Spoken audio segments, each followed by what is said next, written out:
kaizao saina tanteraka izy nitsara indrindra ny alinalina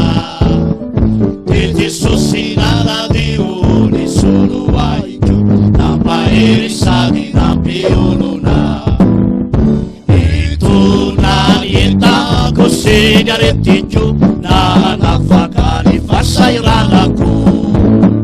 kitana mamiratra vao maraina izy io notsongaiko tamin'ny alinalina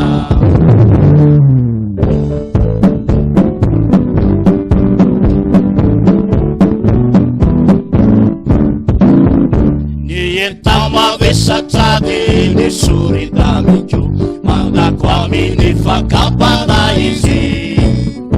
isampy ny foko efa nilaozako no ny fitiavako ary Jesosy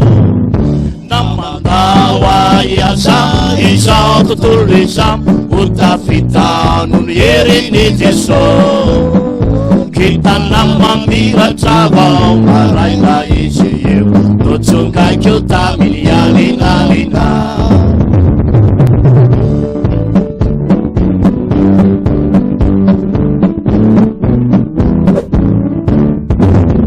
tsy ambela irerina lawa izy mahavelona mpinonakoa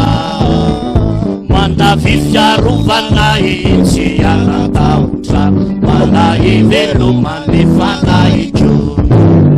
fomatoky no etiko any an-danitra loharano mpifaliana azoko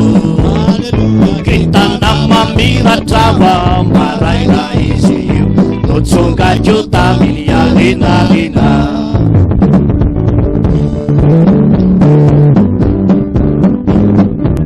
tsy amela irerina andao izy tsy amela